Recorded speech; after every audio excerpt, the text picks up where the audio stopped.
This tiny sprout right here is wild lettuce, one of the greatest edible and medicinal plants on the planet. They have an array of traditional uses, from a remedy for pain or insomnia all the way to producing incredible wild salad greens, the best wild salad greens if you ask me. Today I'm going to show you how to grow them, which anybody can do. This is an incredibly easy plant to grow, and what I'm going to show you works for all species of wild lettuce. First, we need to find some wild lettuce seeds, and stay tuned because I'm giving a bunch of them away. We really need to get the timing right in order to find wild lettuce at their seed stage because they are wind dispersed, so if you wait too long, they'll already have been all swept up and gone. Generally speaking, I found that a week or so after they begin to flower is usually a good time. In my area of North Alabama, this tends to be around the first half of July, but you can get more detailed timing for wild lettuce and other wild herbs on my interactive Forager's calendar. If you want to just gather the seeds by hand, simply pluck the clusters of the seeds and then pinch off those little wind sails. A quick nerd out here, they're called the pappus, and here is a really cool close-up of them. Okay, so you can do this by hand, and it works great if you're gathering several dozen seeds, but what if, like me, you want to gather thousands of seeds? You'll find out why I'm getting so many of them in a second. Well, here's what you do. Find a flowering head that has several seed clusters that are already fully formed and snip the whole thing off from the rest of the plant. Do this for as many as you would like to gather and use. If you aren't yet confident in distinguishing wild lettuce species from another, or even from other wild plants, don't worry, we'll be covering that too. Take the tops home and leave them out in a dry area away from wind. Within 2 days, and usually overnight, many of these seeds will fully develop and you'll witness an explosion of the poofy pappuses. You might be concerned that this will result in seeds that aren't fully viable to grow, but I've done germination testing on this and they did just fine. By the way, I typically get like 90 to 100% germination with wild lettuce seeds, so be prepared for that. Now, depending on how many you have, you can just pluck them off again one by one as we did before, but for me, this isn't feasible for how many that I gather. So what I did is I take a big container and I place all the seed heads in, and then I shake them around so the loose seeds will fall off. You don't have to go too crazy with this, as some of the underdeveloped seeds, which are more of a beige to brown color, they may fall off with them too, and you don't want that. But they do adhere more strongly to the plant, they're more enclosed, so if you don't go out of your way to try to get them out, they should remain inside the flower heads. Okay, so now we're on to the seed cleaning phase, but if you're already thinking that this looks like way too much work, you may be in luck, because right now I am running a wild seed drop for my Patreon community members, and I still have a bunch of seeds left. So if you would like to receive wildcrafted seeds directly from me, scan the QR code or check the description for more details. We're also going to be growing them together, which I'm really looking forward to. Alright, once we've shaken those flowering tops, I will remove the large plant parts from the bucket.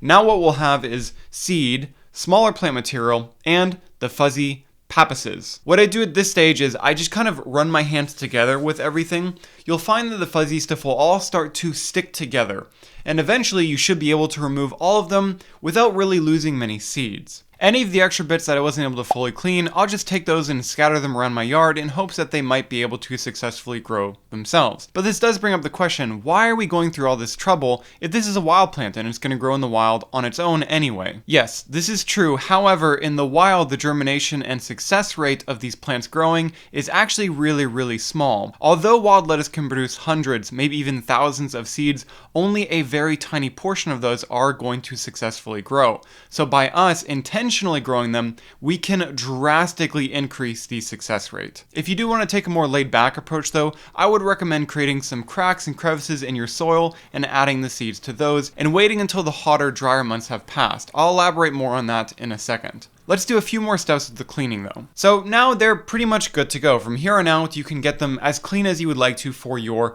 purposes. Since I'm giving these away, I want to try to make them as clean as possible. And I achieve that with my handy Foraging filters. These things fit perfectly on a 5-gallon bucket, and they are incredible for seed cleaning. If you haven't gotten these yet, I can tell you they're in my top 10 most important tools for foragers of all time. I'll leave a link for them so you can check them out. For this, we want to remove the extra large stuff and then the extra fine dusty stuff. It doesn't really matter what order that you do this in. I found that the 1/20th inch filter was the best for catching the seeds of wild lettuce. So first I use the 1/12 filter to catch things that are larger than the seeds, and then the 1/20th filter to let all the smaller stuff through, but keep our seeds. Here is the final product. It's not perfect, but a major improvement from where we started.